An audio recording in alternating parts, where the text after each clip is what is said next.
Votre émission, le jury du dimanche, qui reçoit Dr Babacar Niang, médecin-chef à Suma Assistance. Et au passage, cela fait 100 ans que le BCG existe. Hein? La tuberculose, le vaccin contre la tuberculose existe. Question de nos auditeurs et téléspectateurs. Sambari Ndiaye, je voudrais avoir l'avis du docteur sur le cas des vaccins Johnson & Johnson qui auraient été offerts aux pays pauvres, dont le Sénégal, après que les Français l'ont refusé. Y a-t-il lieu de se méfier de ce vaccin? Bon, est-ce que c'est un problème scientifique ou est-ce que c'est un problème économique ou c'est un problème politique? Vous voyez ce que je veux dire? Je vous ai rappelé tout ça. Je ne sais pas si la nouvelle génération est au courant de ce que c'était quoi la guerre froide. Il faut intégrer cette donne. Donc, dire aux gens quand même que le Johnson & Johnson qui est là au Sénégal, il faut le prendre. Bon, moi, je vous dis, je laisse libre cours à l'étude. Mais n'oubliez pas, le Dispharm n'est pas... Le vaccin chinois n'est pas reconnu par l'Europe. Oui, Sinopharm n'est pas reconnu par l'Europe. Sur quels critères? C'est quand l'OMS, qui est l'organisation internationale, l'a reconnu. Vous voyez, donc... On vous suit, mais vaccinons-nous quand même. Si vous n'avez pas le choix. Mohamedou Lamine Gueye, quel est son avis sur les cas positifs de cette Covid-19 et qui ont, malgré tout, qui ont été vaccinés, mais qui ont eu à attraper le virus? On dit quand même qu'ils n'attrapent pas les cas graves, mais pourquoi il y a autant de morts alors? Bon, au Sénégal, on n'a pas été assez vaccinés quand même.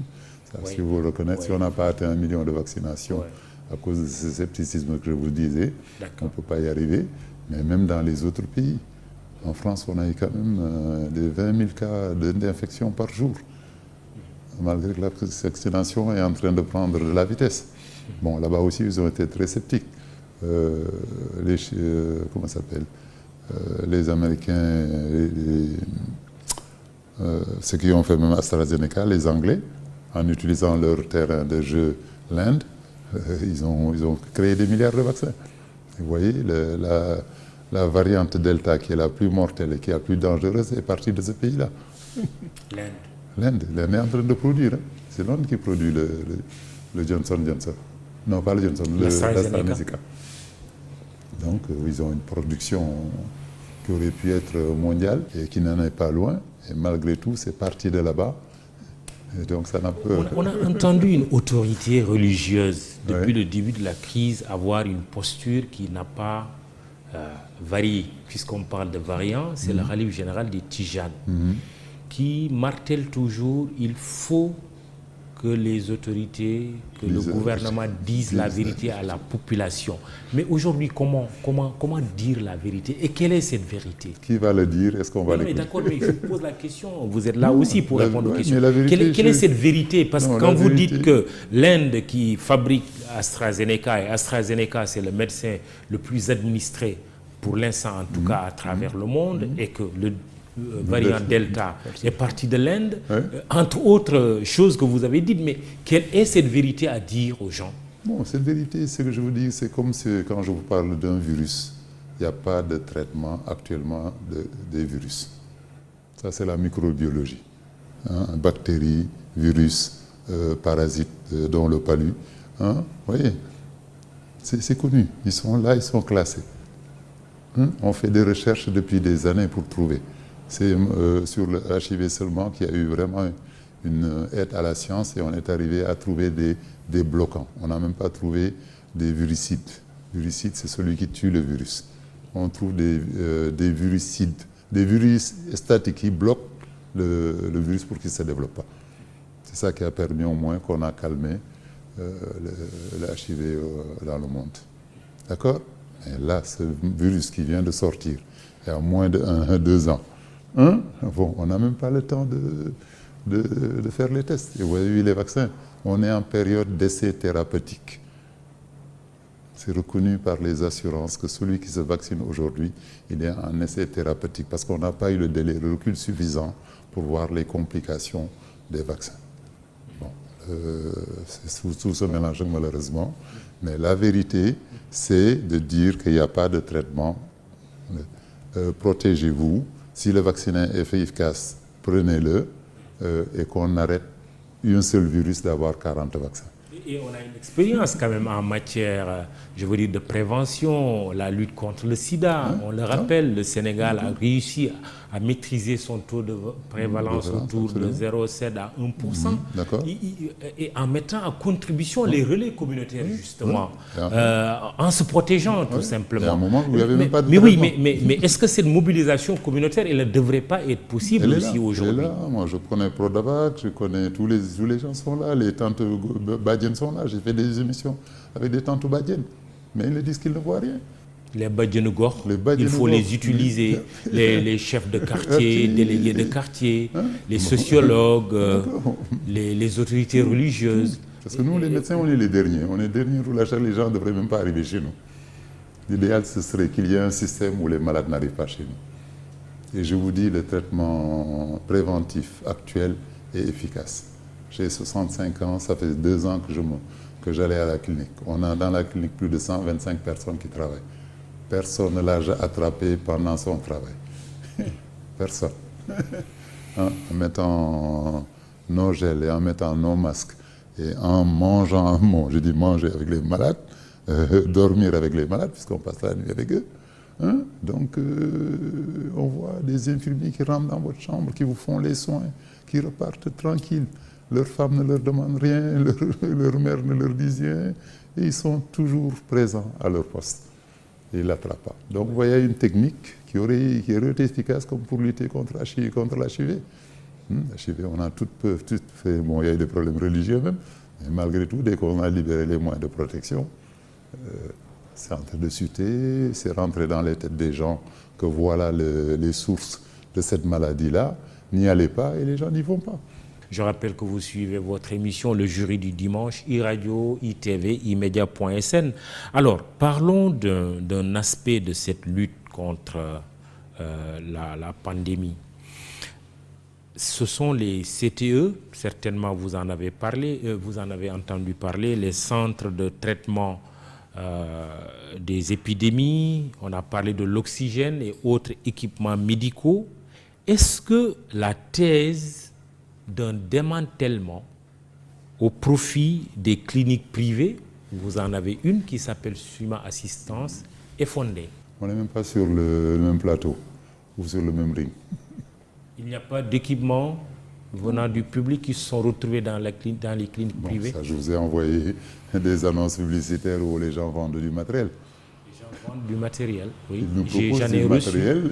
Oui. Voilà. Et ils ont qui vous propose du matériel? Il y a des pignons sur roue, il y a la maison des Skerserinbi que tout le monde connaît, qui te sort tout le matériel que tu veux. Oui, est-ce que parmi ces équipements qui vous sont proposés, il y en a qui viennent du public, des structures sanitaires publiques? Non, c'est sûr. Vous en êtes sûr? Ce n'est pas normal. C'est pas normal. Et tout ministère de la Santé qui vient, la première recommandation qu'on lui dit, c'est de ne pas y aller. De ne pas soulever ses lièvres.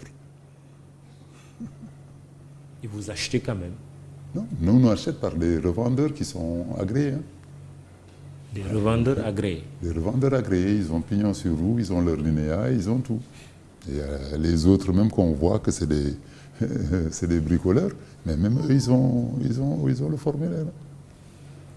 Ils ont le formulaire. Les gants, actuellement, si vous ne faites pas 7 000 francs, vous n'avez pas une paire de gants qui coûtait 2 500. Mais c'est qu'il y a aussi, docteur, il y a, en tout cas c'est une forte perception, un conflit d'intérêts entre un médecin qui officie dans une structure publique et ce même médecin qui officie aussi dans le privé. Absolument. Il y a ce conflit d'intérêts. Et comment... on est les plus grands perdants, nous, qui sommes installés que dans le privé. Parce que déjà, ils recrutent dans l'hôpital. Monsieur Rahman, je dois vous opérer, je n'ai pas le temps à l'hôpital, venez avec moi dans ma structure. C'est-à-dire, en vous entendant, moi, j'avoue que je trouve que c'est grave et j'ai même parfois froid dans le dos parce que j'ai l'impression que rien n'est fait pour arrêter des choses qui sont anormales? C'est des choses qui ont été anormales pendant... Ça a été anormal pendant longtemps. Oui, qu'est-ce qui fait qu'on ne peut pas l'arrêter? Au ministère de la Santé, vous commencez à travailler là-bas, il y a une caisse que vous recevez votre part tous les mois. Une commande, on te dit, on te fait une commande de 2 milliards. Tu amènes 100 appareils, on te prend 10 appareils, on te rend les 90. On vous rend les 90 appareils. Qu'est-ce que vous allez faire de ces 90 appareils? Le gars dit, mais attention, vous m'avez... Non, on en a besoin que ça, tu nous as livré, va-t'en. Y a-t-il ou pas un esprit d'équipe entre le public et le privé que vous êtes, ou s'agit-il finalement d'une concurrence, pour ne pas dire d'un mortal combat? Non, Monsieur, si je vous dis qu'on a des réunions, ce qui s'appelle le secteur privé, quand on y va, on a plus de public que de privé. Les bailleurs de fonds qui ont décidé un moment qu'ils ont déjà trop donné à l'État. Trop donné. Comment vous entendez le mot trop donné? Hein? Je te donne 20 Getzner, tu emportes 2. Donc il y a 18 Getzner qui sont en train de se gâter. Oui, dans la naïveté de ceux et de celles qui nous écoutent, qui nous regardent, je veux dire, il devrait y avoir une complémentarité entre le public et le privé dans le domaine de la santé, parce que la santé, elle est vitale.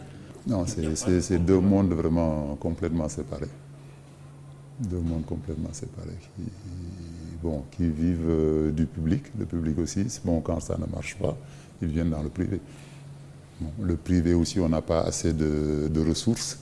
Donc, c'est des gens du public où il y a une loi qui leur permet, à partir de 16 heures, de faire de la médecine privée. Il y a une loi qui permet à un officiel, un professeur, il a tant de cours à donner, il a tant d'heures de soins, il a droit à tant d'heures. Et puis, c'est un métier, vous avez vu, on ne travaille pas à la machine. C'est encadré légalement. Voilà. Un dimanche, vous rentrez. Non, c'est assez encadré, même le dimanche, vous rentrez chez vous. Oui. Je vous téléphone, vous êtes professeur en pneumologie. Aidez-moi à regarder cette radio. Vous n'allez pas me dire non, déontologiquement déjà. C'est ça. Donc, vous voyez, c'est un système C'est encadré légalement, mais dans les faits, il y a des abus. Il y a des conflits d'intérêts. C'est ce que je vous ai dit, que ça existe. Il y a des gens, c'est à l'hôpital même qu'ils le font. Il y a des publics qui font leur privé dans l'hôpital. Et nos amis français Nabella, quand ils viennent au Sénégal, c'est tout un tas d'histoires. Professeur, vous m'avez soigné dans un hôpital, je ne vous paye pas. Mais le Sénégalais, lui, il est habitué. Il va à l'hôpital, il y a un professeur, il a prévu de l'argent pour le payer.